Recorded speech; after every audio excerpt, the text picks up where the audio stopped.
Today I will be talking about motivation and exercise adherence in relation to an example of John, who swims to avoid being overweight, which is prone in his family, however stops after getting a very average grade in his GCSE PE.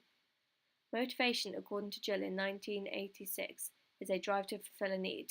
This can be explained by saying that motivation can drive people to do something that they want to do. In exercise, motivation is what causes people to participate in sport because they are driven to do so. Sage in 1977 stated that exercise is the direction and intensity of one's effort, so it also affects how hard someone will try in something as well as what they do. The intensity is how much emotional energy someone may feel in a certain situation, and this can determine the behaviour of someone.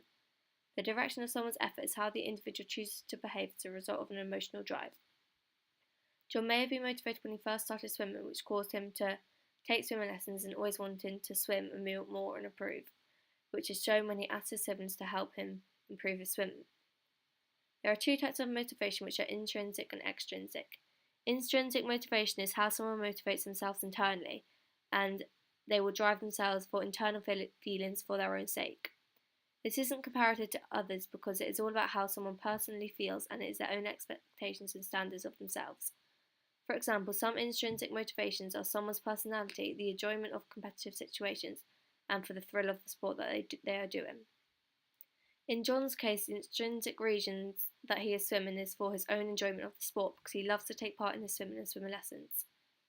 He also has a lot of pride in his achievements, such as the 25 and 50 metre swims that he has done.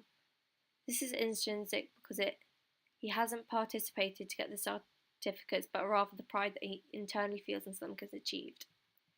The other type of motivation, intrinsic motivation, is when someone is motivated by the sources outside of themselves, mainly rewards such as trophies or reinforcement, which is the actions of others as a result of their performance, such as praise.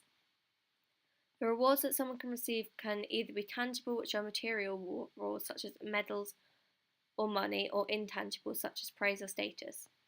John also has intrinsic motivation as well as intrinsic motivation because he has received tangible rewards such as the certificates for his 25 and 50 metre swim, which can motivate him to do more because they give him a sense of achievement and he wants to have more certificates on his wall.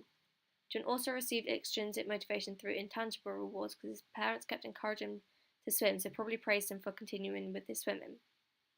This would have made John feel happy and he would have wanted to keep his parents feeling proud, so feels motivated to carry on swimming.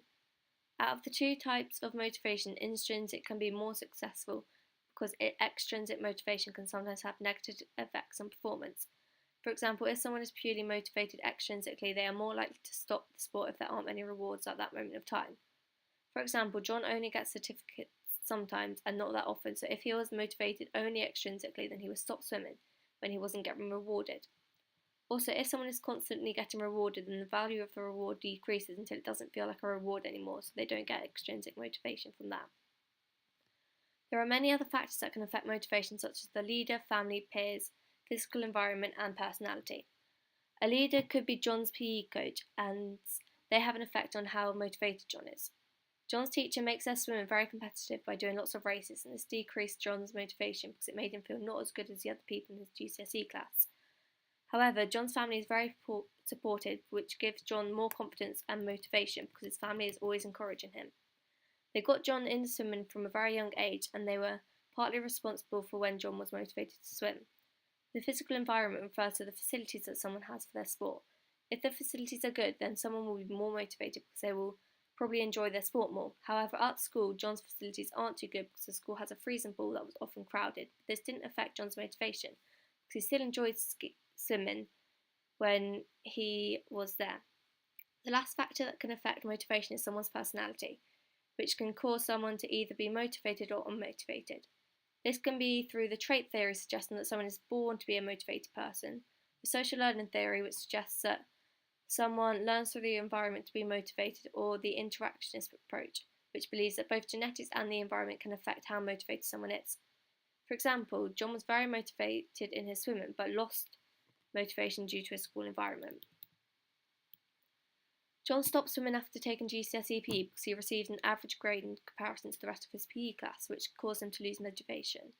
This is called amotivation and is when there is a complete absence of motivation and can cause someone to stop what they are doing, like John completely stopped swimming.